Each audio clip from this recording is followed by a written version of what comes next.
చీకటి పడుతుంది. ఇవన్నీ మీ జిల్లా ఇన్ఛార్జ్ మినిస్టర్ అడ్లూరు లక్ష్మణ్ గారిని దేవరకొండకి పంపిస్తా. అదేవిధంగా రోడ్ల గురించి బాలునాయక్ బాధపడ్డాడు. పంచాయతీరాజ్ శాఖ మంత్రి సీతక్కను అడ్లూరు లక్ష్మణ్ని దేవరకొండకే పంపిస్తా.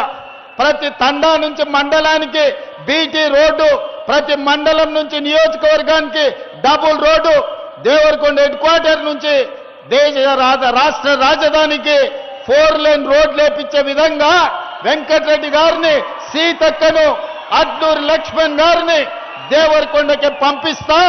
ఇక్కడనే కూర్చొని ఈ నెలాఖరు లోపలనే వాళ్ళని మీ దగ్గరకు పంపిస్తా. ఎలక్షన్ కూడా అయిపోగానే మీరు కూర్చోబెట్టి మీకు ఏమేం కావాలనో పనులన్నిటిని కూడా ప్రిపేర్ చేయించుకోండి. అదేవిధంగా young India integrated residential schools ఇచ్చినాం. మిగతా వాటిని అన్నిటిని కూడా మీకు ఏవేమైతే ఇచ్చినామో, బాలునాయక్ హాస్పిటల్ అంటుండే దాని సంగతి కూడా ఏందో మంత్రులకు చెప్తా చూడమని చెప్పి ఇవన్నీ కార్యక్రమాలను మనం ముందుకు తీసుకెళ్దాం. అదేవిధంగా ఈ ప్రాంతంలో మా లంబాడి సోదరులు ఎక్కువ మంది. మేము పక్కల్లే అచ్చంపేట కల్వకుర్తి మీకు ఆనుకునే ఉంటామే. అక్కడిక్కడ ఎక్కడి నుంచో రాలే. గడ్డంపల్లి నారాయణ రెడ్డి గారు ఉన్నప్పటి నుంచే దేవరకొండతో మాకు సంబంధాలు ఉన్నాయి.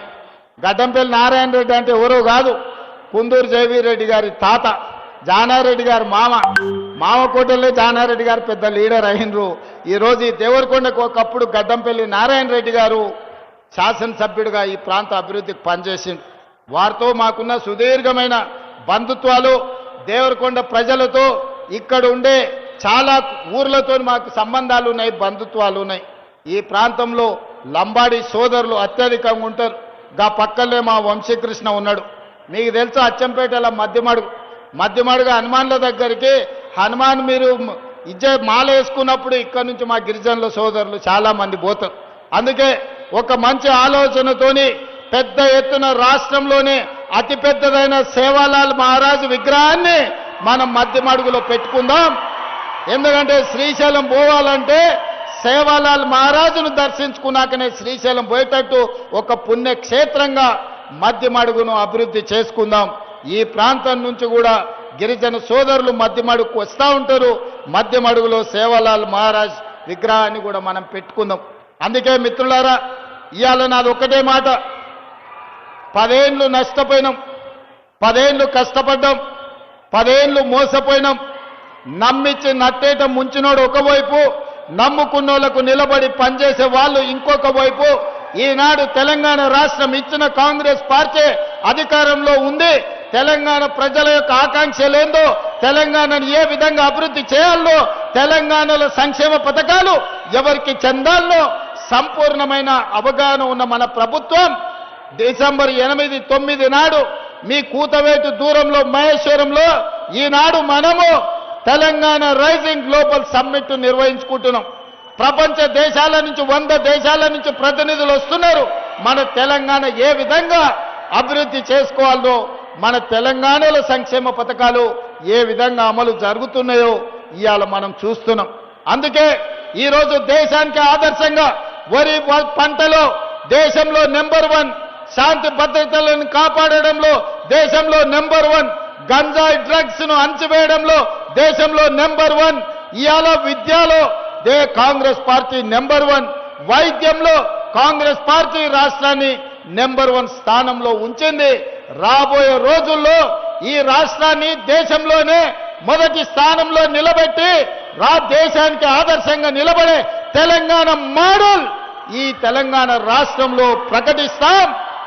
ఈ రోజు తెలంగాణని అభివృద్ధి పదం వైపు నడిపిస్తాం.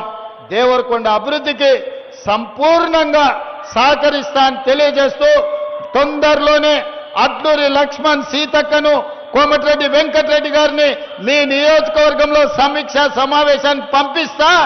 ఏమేమి కావాలనో అంచనాలు వేసి దేవరకొండకు అందిస్తా. మీరు ఎవళ్ళ వేళలా ఇదే విధంగా అండగా నిలబడండి. బాలునాయకుని గెలిపిస్తూనే ఉండండి. ఈ ప్రాంతాన్ని అభివృద్ధి చేసే బాధ్యత నేను తీసుకుంటాను తెలియజేస్తూ మీ అందరి దగ్గర సెలవు తీసుకుంటున్నా. ధన్యవాదాలు మిత్రులారా. అయ్యా మా బాలు చెప్తున్నాడు, సార్ సర్పంచులను మంచోళ్ళని చేయరు సార్, లేకపోతే సతాయిస్తారు, కాళ్ళలో కట్టె పెడతారని. నేను కూడా చెప్తున్నా, క్వార్టర్కో హాఫ్కో ఫుల్కో మాటలు చెప్పడానికి ఓటు వేయకండి. కొంతమంది పొంకనాల పోషకాలు ఉంటారు ఊర్లలో, 3 ఎడ్లు 36 దొడ్లు నేను మనకు చెప్తారు. నమ్మి పోసపోతే నష్టపోతాం.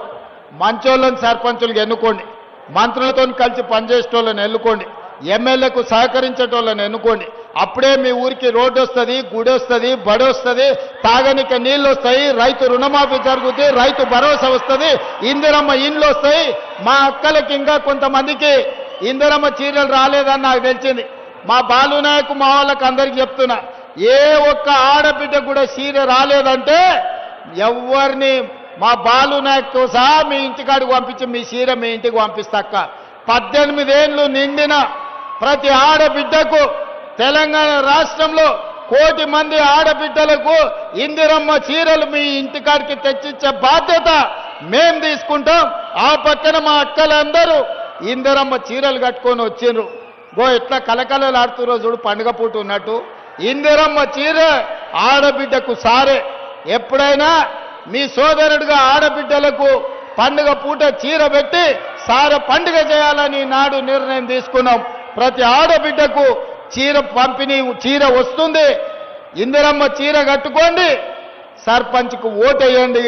మీ అందరికీ తెలియజేస్తూ సెలవు తీసుకుంటున్నాను.